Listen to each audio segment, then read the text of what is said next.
It's also cool, as you're saying about the diversity, you've got bluegrass bands, you've got rock bands, you've got jazz bands, you know, you've got New Orleans groups, you've got all these different things, and the audience, to them, it's all music. They're not going, well, I only listen to rock, or I only listen to bluegrass.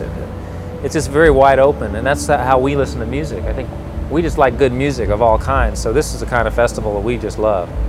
Also, a lot of these bands don't get radio airplay, and now they're playing, for 15, 20,000 people. It's a great opportunity, and we put all these bands together. It draws a huge audience, and so the record companies, the music business has to take all of these forms of music more seriously.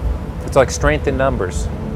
So the power of all these musicians together, all these bands together, it's formidable. When you draw in this amount of people, I mean, we got 80,000 people here. It's pretty awesome. It made a lot of legitimacy for the jam band trip, although it was already, I mean, you already had Dave Matthews and Fish leading the charge, but these bands are not all jam bands, by whatever you call jam bands. These are all kinds of bands. And very high quality also. Very high quality bands. There's a lot of really smart booking going on, I think. You know, a lot of times things go in full circles, and when I grew up, radio stations used to play. You could hear the Temptations, you could hear the Rolling Stones, you could hear Bob Dylan, you could hear Jimi Hendrix, all on the same station. That's just the way the radio stations were, and it feels like it's coming full circle back to that. You know, that's what it feels like. So it's not really like it's something new. It's really like getting back towards what people do anyway. And I think that this is addressing something I think the music industry is addressing, because economics are changing and people are trying to figure out what it is that people want, what the format is. And it seems like people are more open than a lot of the business realize. People love music. I think too that a lot of the jam band stuff is coming out of like the need to express. I mean, you have a lot of these young kids that are playing these enormously long jams, you know, like Coltrane used to do. He used to play 40, 50, 60-minute tunes. And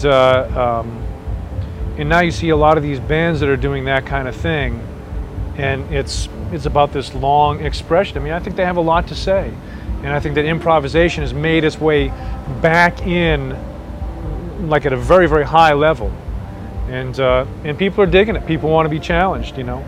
I think a lot of the youth of America sees the stuff that comes to them on MTV, and they see the stuff that comes to them on the radio, and they go, "This is not the music of my people." Remember how Paul McCandless used to say, every time he would hear something, he'd say, "This is the music of my people," when someone would hit him strong. But I mean, it's like, they're just like, I'm sorry, I don't want to see a band that's been painted up to look this way in this video. I mean, I want to hear something real. And I think there's just a lot of people that it just doesn't speak to. There's a whole disenfranchised community of young people that just want to hear something real. They don't want something prepackaged and slicked up, and you know. So the one great good thing about this time is it's a time for honesty. People that are doing the best are just really being themselves. And if the song takes 20 minutes to play, they're going to play it 20 minutes. You know, if it's 5 minutes, well, that's cool too. You know, it doesn't have to start with a hook, hit the chorus by 30 seconds in, and then it doesn't have to be like that. The music is expression. It's all supposed to be human expression. So it's a good, healthy time for that.